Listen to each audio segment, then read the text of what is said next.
Public participation sessions were held on 4th and 5th October 2024 in all constituencies. I also note that the public participation exercise, which commenced on 2nd October 2024 with the invite to members of the public to submit views, included the collection of physical and electronic views, some of which were submitted by Kenyans in the diaspora.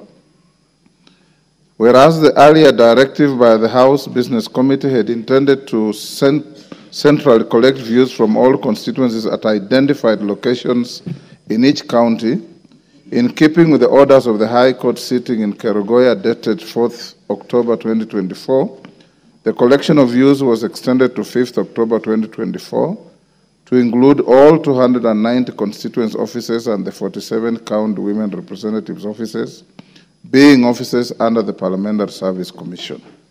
This additional time and coverage ensured the inclusion of a higher number of respondents from across the country. Notably, this extended time also saw the submission of additional views through hand delivery to the office of the clerk, as well as through electronic means.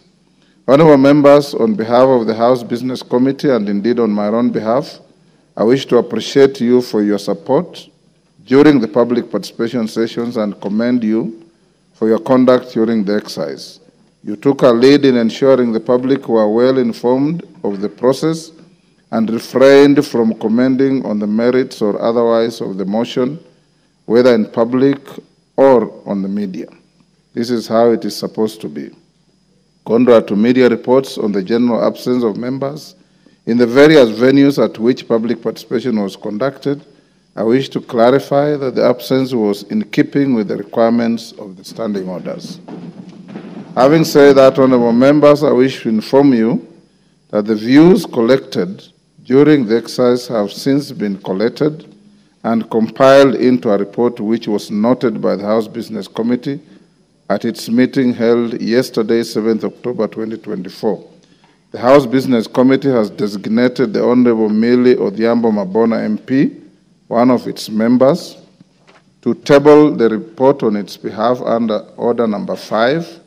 At an appropriate time in the course of today's proceedings, I will allow the Honourable Minority Whip a maximum of 15 minutes to give an overview of the process undertaken and the contents of the report. It's expected that as the House debates the motion, members will take into consideration the views of the public as expressed between 2nd and 5th October 2024. I therefore call upon committees to take a keen interest in the report and isolate matters that fall under their respective mandates for possible consideration, reporting, and approval by the House.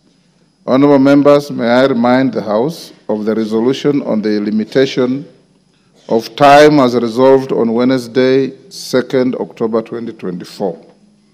The mover will have a maximum of 60 minutes in moving and a maximum of 30 minutes to reply.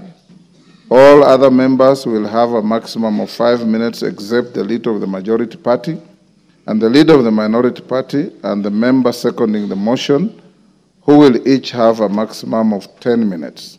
This is in addition to the 15 minutes allocated to the minority whip to highlight the contents of the report of the public participation. Honourable members, permit me to also remind members of the provisions of Part 14 of our standing orders on the rules of debate, Part 16, on the rules of debate that ought to guide today's proceedings. Notably, members should strictly restrict their contributions to matters that are relevant to the motion before the House and not the provisions of Standing Order 91, responsibility for statement of fact. The Standing Order notes that a member is solely responsible for the accuracy of any facts which the member alleges to be true and may be required to substantiate any such facts instantly. Additional only members will recall that ordinarily Standing Order 95, closure of debate, and Standing Order 96, adjournment of debate, allow a member to hasten the conclusion of a debate on a motion or delay the conclusion of a debate on a motion respectively. However, These two standing orders do not apply with respect to the consideration of a special motion, such as the one that is before the House today.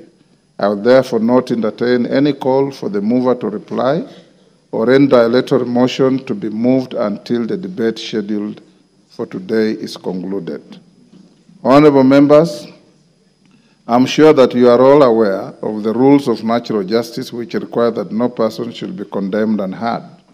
This rule is embodied in our Standing Order 67B2, right to be heard, and pursuant to this standing order, I will accord the Deputy President and or his representatives that opportunity to be heard at 5 p.m. for a maximum period of 2 hours. Thereafter, the mover will be called upon to reply, following which the House will proceed to vote on the special motion. Further to the communication issued on 1st October, I need to not gainsay the need for the House to conduct itself in the most decorous fashion during today's proceedings. For the best use of the time allotted to members' contribution to the motion, I urge that each member be listened to without interruption.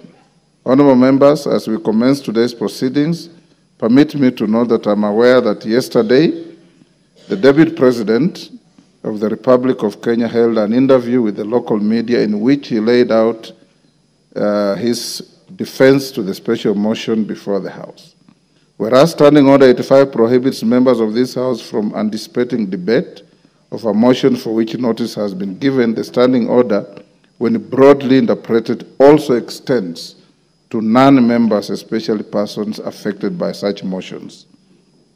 Noting that the special motion is scheduled for debate and voting today, I believe that the Deputy President ought to have exercised restraint and refrained from holding the press interview.